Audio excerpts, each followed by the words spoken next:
क्योंकि जब यूजीसी की गाइडलाइन आई थी तो देश के अंदर इसके समर्थन में ऑल पार्टी मीटिंग और बाहर जो बयान दिए, एक तो चंद्रशेखर जी का बयान आया था कि यूजीसी के जो नई गाइडलाइन है उसका हम समर्थन करते हैं, और लोकसभा के बाहर आपने भी मेरे बयान निश्चित रूप से पढ़े होंगे कि यूजीसी की जो गाइडलाइन है, आज भी देश के कई इलाके ऐसे हैं जहाँ अलग अलग जातियाँ अलग अलग जगह, कहीं ओबीसी के अंदर है, कहीं ओबीसी के अंदर नहीं है।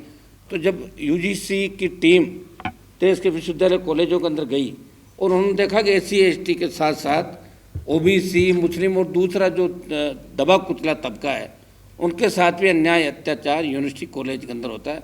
तो यूजीसी ने गाइडलाइन जारी की और ये कहा कि SC ST को जो शक्तियाँ प्राप्त है कानूनन, वही ओबीसी और अन्य जो पिछड़ा वर्ग अपना है उनको, दलित शोषित तबके को यूनिवर्सिटी कॉलेज के अंदर मिलनी चाहिए।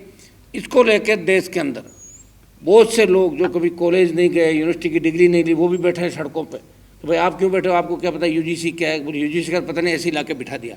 बहुत से लोग देश के अंदर बवाल कर रहे हैं और इस कानून के अंदर ऐसा कुछ भी नहीं है। इससे ओबीसी SC ST का जो हमें ताकत मिली है, इससे हमारे छात्र मजबूती के साथ विश्वविद्यालय कॉलेज में जाते हुए एक हमेशा एहसास उनको रहेगा, उनको हमेशा ही रहेगा कि हमारे पास ये ताकत है कि कोई उनकी इंसल्ट नहीं कर सके, कोई रैगिंग नहीं ला सके, कोई बेइज्जती नहीं कर सके, हल्के शब्दों से उनको पुकार नहीं सके। ये कानून बनाया यूजीसी ने। हम तो चाहते हैं कि पार्लियामेंट के अंदर इसको हम पास कराएं, देश की पार्लियामेंट के अंदर। ये हमारी तरफ से प्रयास रहेगा।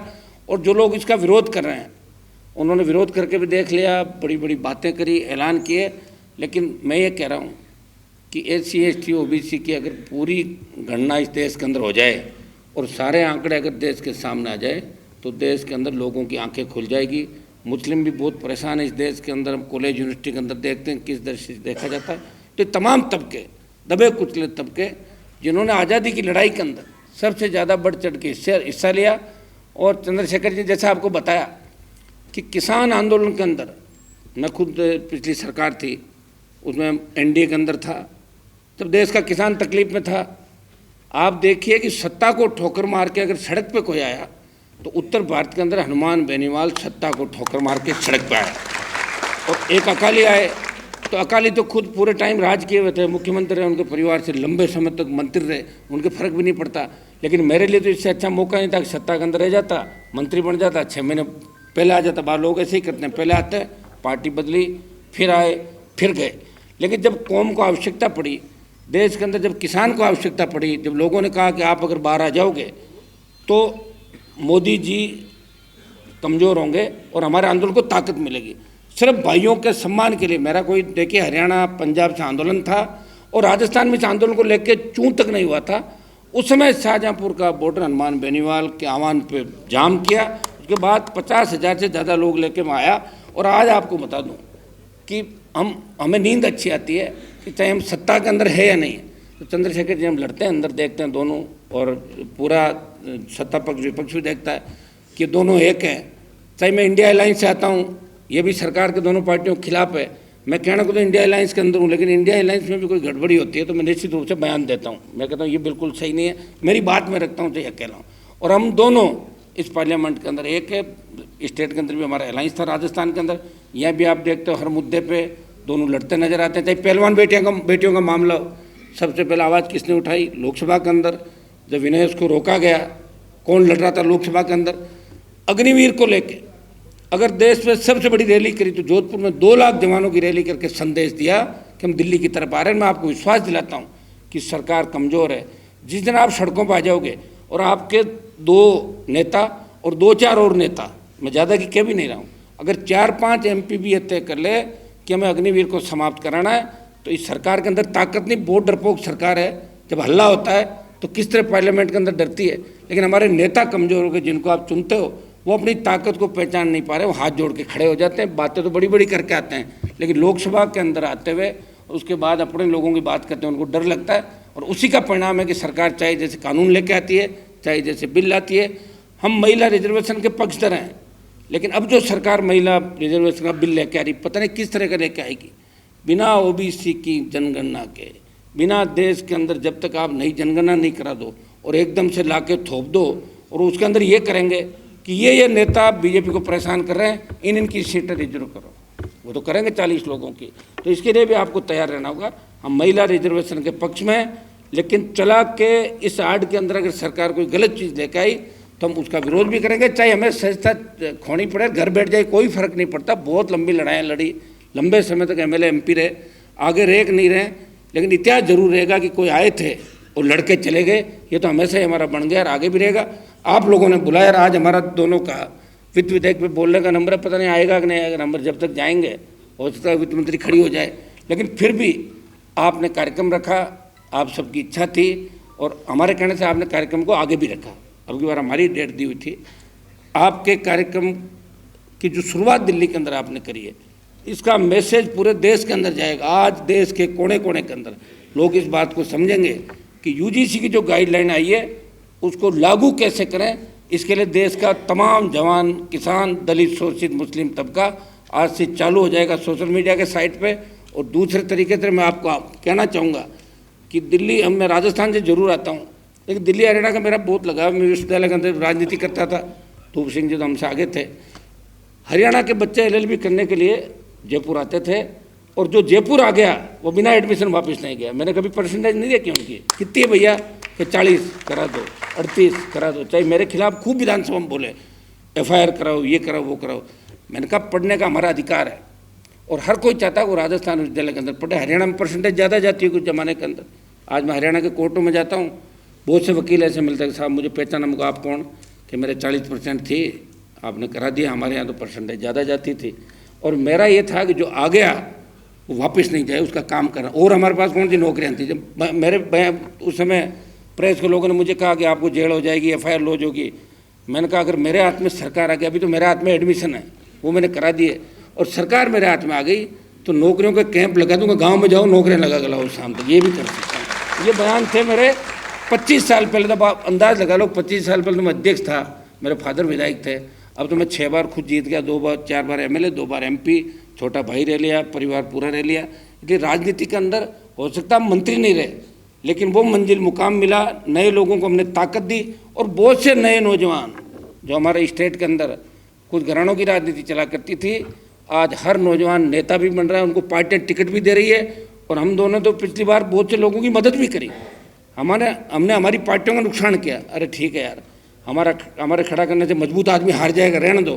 तो इसलिए नुकसान खा के भी कौम की, दलित, शोषित, पीड़ित की रखवाली हमने करी। मुझे याद है विश्वविद्यालय का वो दौर, जब JC बोस कांड हो गया था, उस वक्त किस तरह दूसरे लोग हमारे समाज को बदनाम कर रहे थे। उस वक्त विश्वविद्यालय के चुनाव थे, 10 दिन बाद चंद्रशेखर जी, JC बोस कांड के अंदर हमारे 100 लड़कों को रेप के मामले में धूप सिंह जी, याद है आपको, किस तरह बंद किया था। हमारे बड़े लोग जयपुर छोड़ के भाग गए थे, जितने भी थे बड़े बड़े जो भाई साहब लोग थे ना, कोई कहीं भाग गया, कोई कहीं भाग गया, हम वहीं थे। और उस समय अगर हमारा साथ किसी ने दिया तो मीणा, मेघवाल, बेरवा, OBC, मुस्लिम, गुजर, यादव, ये साथ थे और जाट साथ था। और उसका परिणाम ये हुआ कि JC बोस कांड की जो आग थी उसमें भी हनुमान बेनीवाल निर्दलीय अध्यक्ष बना था 1997-98 के दौर के अंदर। और अध्यक्ष बनने के बाद फिर तो आपको कहने की जरूरत नहीं, पहले बिना अध्यक्ष, हम तो कॉलेजों के अध्यक्ष थे, यूनिवर्सिटी के थे। उसके बाद इसको दायरे को बढ़ाया, हमने बढ़ा के प्रयास किया। और धीरे धीरे जब लोकसभा के अंदर आने के बाद हरियाणा पंजाब का आंदोलन को जब आवश्यकता पड़ी, जब मुझे लगा कि सादत देने वाला कोई नहीं है, तो हनुमान बेनीवाल ने अपने समाज को निराश नहीं किया और आपका सम्मान करते हुए सत्ता को ठोकर मार के उस सड़कों पर आ गया। और मैं आपको विश्वास दिलाता हूँ, चंद्रशेखर जी जो बातें कही, अग्निवीर का भी हम विरोध करेंगे, दिल्ली को हम घेरेंगे आने वाले दिनों के अंदर। निश्चित रूप से दिल्ली में हमारे लोगों की जिस तरह सेमिनार हुई है, लाखों लोगों की एक रैली की बहुत बड़ी आवश्यकता है। जो पुराने ज़माने में चौधरी चरण सिंह जी, चौधरी देवीलाल जी, महेंद्र सिंह टिकैत आंदोलन करते थे, उस आंदोलन की आवश्यकता है। आज मुझे बताएं, बाबा साहब ने जो हमें अधिकार दिया, लोग इस बात को क्यों नहीं समझ रहे। उन्होंने ये कहा था जब संविधान सभा की मीटिंग हुई, वोट का अधिकार किसको मिलेगा, तो लोगों ने कहा साहब पढ़े लिखे लोगों को मिलेगा, बिजनेस वालों को मिलेगा, जो अंग्रेजों के यहाँ नौकरी करते थे उनको मिलेगा, कुछ सीमित लोगों को वोट का अधिकार। तो उन्होंने कहा कि देश गुलामी के दौर से गुजरा है 150 साल अंग्रेजों के, उससे पहले किस तरह अलग अलग राजाओं के राज थे, दिल्ली किस तरह दूसरे लोगों के कब्जे में थी। इसलिए वोट का अधिकार अनपढ़ व्यक्ति को मिले, जो हिंदुस्तान के अंदर निवास कर रहा है उसको वोट का अधिकार मिले। तो वोट का अधिकार बाबा साहब ने दिलाया, इसलिए सब बाबा साहब का जयकारा करते हैं। और निश्चित रूप से बाबा साहब की सोच के साथ ही हमें आगे बढ़ना। अगर देश को बचाना है, SC ST OBC मुस्लिम और दबे कुचले लोग जो इस देश के अंदर कहीं भी है, वो जिस दिन एक नहीं होंगे उस दिन आपको इसी तरह तकलीफ के दौर से गुजरना होगा। मैं चंद्रशेखर जी को धन्यवाद दूंगा कि इन्होंने बहुत दुख तकलीफें सहन करके उत्तर प्रदेश के अंदर एक नई क्रांति लेके आए। और हम भी राजस्थान के उस इलाके से, जिसकी हिस्ट्री के बारे में ज़्यादा मैं नहीं जाऊँगा, नहीं तो फिर ये सोशल मीडिया पर उल्टी चली जाएगी हिस्ट्री, उससे लड़के। और हमने ये भी मैसेज दिया कि राजस्थान के नेता भी कमज़ोर नहीं हैं। ये संदेश देश के अंदर दे दिया। मैं आपको विश्वास दिलाता हूँ कि हम लोग पूरी ताकत के साथ आपके लड़ेंगे। लोकसभा के अंदर जो भी किसान विरोधी, दलित विरोधी, शोषित विरोधी कोई भी बिल, कोई भी बात आएगी तो हम आगे खड़े मिलेंगे। चाहे संख्या में हम 2 हो, 2 के हम 15 तो हो जाते हैं, कई इंडिपेंडेंट हो रहा है, कोशिश करते हैं, लेकिन 2 तो हम हमेशा ही रहते, चाहे कुछ भी हो जाए। तो 2, 3 और इस बार हम कोशिश करेंगे कि 27 को पहले उत्तर प्रदेश और 28 को वापस फिर राजस्थान। तो आप सब भी इन्वाइट हो। हरियाणा यूपी वाले भी 27 के अंदर फ्री हो जाएंगे आप, और हरियाणा के चुनाव बाद में। और राजस्थान के अंदर आपने मजबूती दिखा दी, हरियाणा भी आपका हाथ में वापस आ जाएगा। नहीं तो हाथ में आया हुआ हरियाणा चला गया। सिर्फ शेड्यूल कास्ट के अलावा हमारे साथ में कोई नहीं दिखा, इस चुनाव के अंदर में देखा था। तो इन चीज़ों का आपको ध्यान रखना है। जड़ सिख बैठे हैं, जाट, विष्णोई, सिद्ध, जोगी, नाथ, जो हमारे धनावंशी, जो अलग अलग पंथ नए आए। तो हमारी कौम ने तो हमेशा दरिया दिली दिखाई।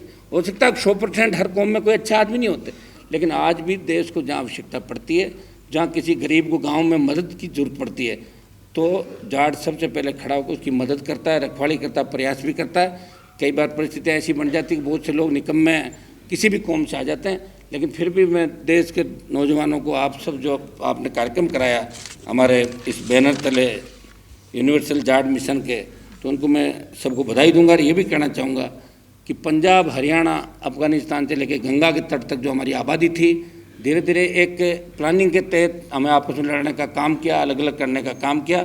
फिर भी हम सब लोग नए सिरे से एक होंगे। किसान आंदोलन पंजाब से चला और उसमें हनुमान बेनीवाल ने साथ दी, से आप अंदाज लगा सकते हो कि अब ये कौमें एक होगी। यूपी, हरियाणा, पंजाब, दिल्ली, राजस्थान, मध्य प्रदेश और तमाम जो देश के इलाके हैं, वहाँ दबा कुचला व्यक्ति हमारे साथ खड़ा मिलेगा। और हम सब मिलके जो मिशन आपने चलाया है, ये तो हम कराएंगे। गाइडलाइन लागू करने का जो समर्थन है, ये आज से ही देश भर के अंदर अभियान चलेगा। और हम चाहेंगे कि हम आगामी समय के अंदर दिल्ली में एक बड़ी रैली हम लोग मिलके करें, और वो रैली हो SC ST OBC की रैली, ऐसा रैला हो कि लोग बिलों के अंदर दुबक जाए। ये काम आने वाले समय के अंदर दिल्ली के अंदर। बहुत बहुत आपको बधाई।